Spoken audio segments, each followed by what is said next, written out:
Collin, just how would you assess your round out there today? It was really solid. I'd say 2/3 of it. I mean, I could have placed where my ball was in the fairway and where I wanted it to be. It was probably as good of a driver I could have hit. Hit a couple squirrely ones at the end, but it's going to happen sometimes. You're going to hit a couple bad shots, but overall it was a solid day. Putting felt really good. It was nice to make some decently length putts, and hopefully we just have one of those days, or 3 days of just really good ball striking, because it still does feel really good. What have the emotions? Sorry. We're impressed by the fact that you have white pants on and they seem almost perfectly clean except for a little bit. So yeah, you must have been in a lot of fairways and on a lot of greens. I mean, they're definitely dirty. I didn't do the Tom Kim out there. I saw what he's doing. Interesting style choice, but yeah, it's a lot of fairways, a lot of greens. I was in control of my golf ball, and that's what I've been asking for, for the past month and a half. That's what I've been able to see, especially since Detroit. And even though the Open didn't go my way and missed the cut, still felt like I had control of the golf ball. So it is what it is. I know we talked in Detroit about kind of eliminating one side of the golf course. Was that really when things started to turn that week? Yeah, 100%. I mean, when I'm able to free it up and aim down the left and just swing and know the ball's not going to go left, I mean, yeah, you're going to hit some here and there, but just being able to swing freely, that's the best thing you can do. Just setting up to the ball, not worrying about where it's going to go, just knowing, okay, this is what I want to do. How do I execute that shot? We know that you're going to help the people in Maui. Can you talk about where the money you're going, even $1,000 for every birdie? Yeah. Where's the money go? We've decided on two charities, Maui United Way and World Central Kitchen, to help out, not just people in Maui, but obviously, hopefully, people in Hawaii, because it's everywhere. It's devastating what we've been able to see, or what we've been seeing. The before and after photos are just heartbreaking. Knowing that, my entire dad's side of the family, grew up there. My grandparents were born in Lahaina. We had the restaurant out there. That's what the photo was. We went there as kids. It's a special place, and it's amazing how many things you take for granted, really in life. And when you see that, it's heartbreaking. Is that restaurant affected? Was it also was it on Front Street? It's been gone. They sold the restaurant okay. before I was even born. So that was something that I never got to, experience.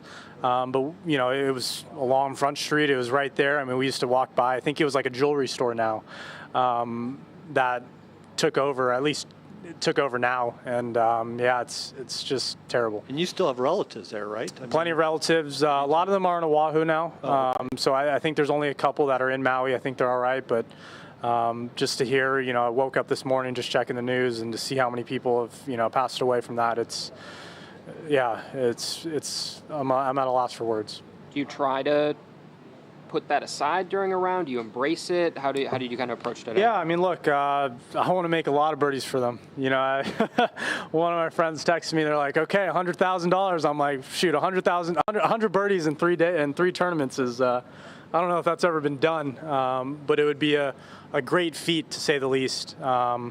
Look, it's hard not to think about it. But at the end of the day, I'm here to win.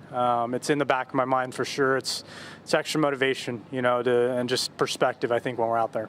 From an awareness standpoint on what's going on in Maui and in Hawaii, are you hoping that, your performance, what you're doing, what you put on Instagram yesterday will put maybe more of the, PGA Tour golfers' eyes on what's happening out there? Maybe someone, some of them will donate some things as well? I hope so. I know it's one of the best places in the world we travel to.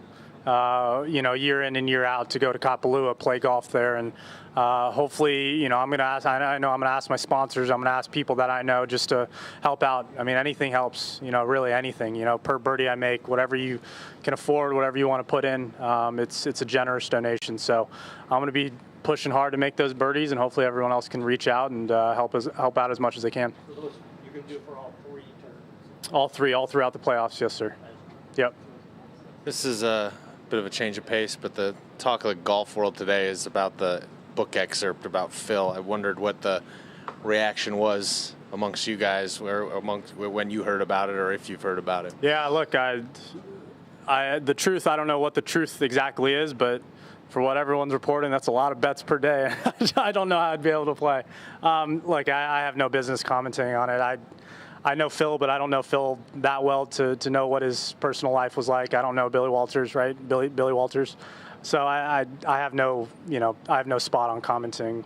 And then totally different subject. I'm curious what you think. This is now, I guess, the second year of Memphis as the first playoff event. What do you think about it as being the first playoff event? And what is it? Do you take a different approach in the first playoff event as opposed to the second playoff event? I guess it partly depends on where you are in the standings. You know, I mean, the past 2 years, I've had to come out here. I think I've been in roughly in the same spot in the FedEx Cup. So, you know, these are big weeks for me. When you're in the top 10, you know, you're not cruising, but you're able to just kind of, if you have one bad week, you know, you're making it to East Lake. You know, you can still play well at Olympia. You know, I've got to have 2 good weeks here to make sure I get there. So, no, nothing's taken lightly. I think this is a fantastic golf course, especially when it's not wet. It sucks that it's wet, and, you know, we've seen a lot of mud, but that's Mother Nature. You can't control that. Yeah. Thank you. Collin. I appreciate it.